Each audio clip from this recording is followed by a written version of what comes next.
achieved so much, and yet there's a voice inside your head whispering, you don't belong here. And that voice, that's not the truth. That's your imposter story. And today we're going to rewrite it together. Most of us think the imposter syndrome is just about self-doubt, but it's deeper than that. It's a narrative loop, a repeated internal story that plays in the background of your mind, telling you that you're not enough. You may think that this imposter loop is just a lack of confidence, but it's actually an old story, a narrative loop in your head that says, you're not ready. You just got lucky. Any minute now, they're going to figure you out. And my favorite, the don't speak up. They'll realize you don't know what you're talking about. No matter how capable you are, if that story keeps running in the background, it just erodes your presence, your confidence, and takes away your moment to shine. And the hardest part is that we don't even realize it's happening because that story feels so familiar, even if it isn't true. These thoughts don't come from nowhere. They come from lived experiences, from the pressure to prove yourself, from cultures that reward charisma over competence and years of being underestimated or overlooked. And the problem isn't that the story plays. The problem is that we start to believe it's true. Now, before we go any further, let's address something important. You've probably heard of the term imposter syndrome, right? But it's not actually a syndrome. The word syndrome implies there's something medically or psychologically wrong with you, that you're broken, and that this is a mental illness. But that's not what this is.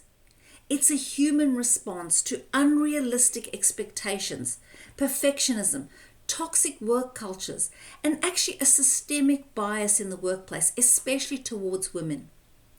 Many of us were raised with messages like, you have to succeed to be valued, and don't mess up, be good, be nice, be perfect.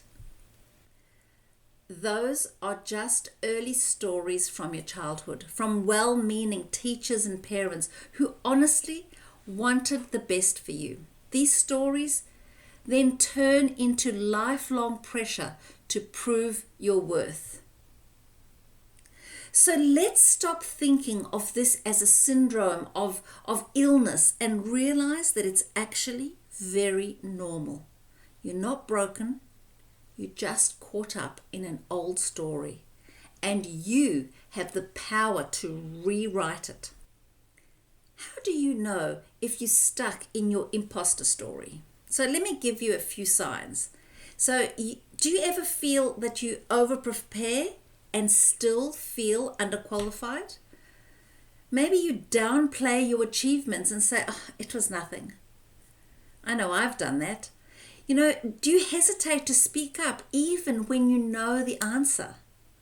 And maybe you even secretly fear that you're going to be found out. You seek constant reassurance or external validation. If any of this sounds familiar, you're not alone.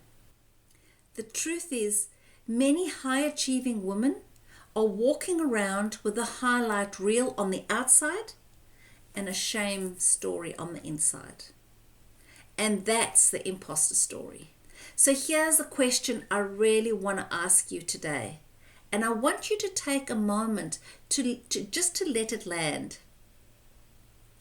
Who would you be without that story? Without that voice in your head that says you're not enough, that tells you to shrink, without that fear that success is just a fluke? Would you speak up more freely? Would you lead more boldly? Would you finally apply for the thing that scares you because deep down you know that you're ready? That's the version of you I would love to meet. And she's already there beneath the story. We don't need to become someone else. We just need to stop believing we're someone less. And trust that you're already enough, not because of what you've achieved, but because of who you are.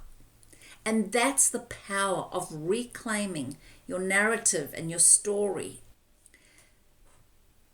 This is where inner fitness comes in.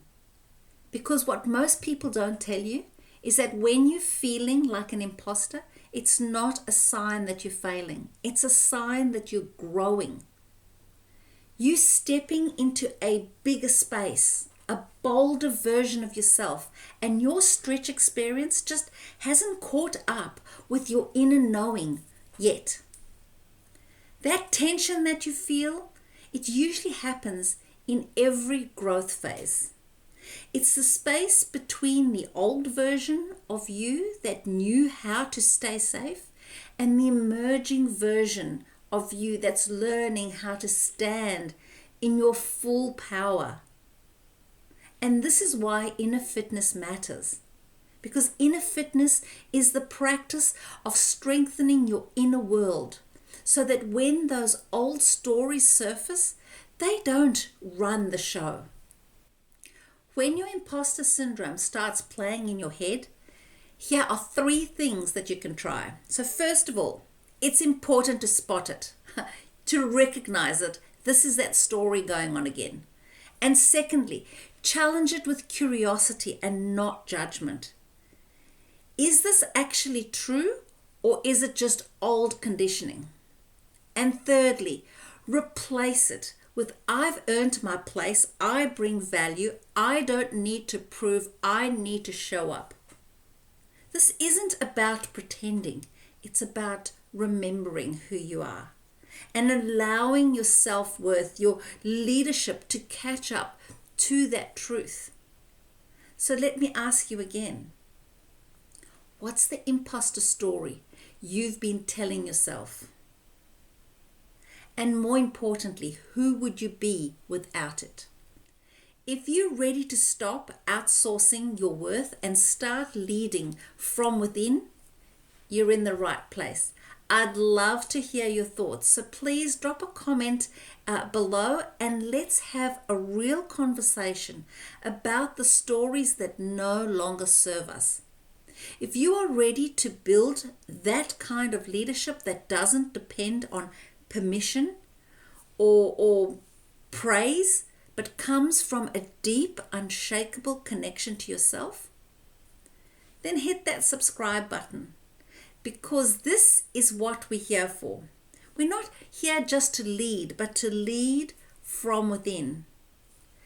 Now is the time for empowered leadership. And if not now, when? I'll see you in the next video.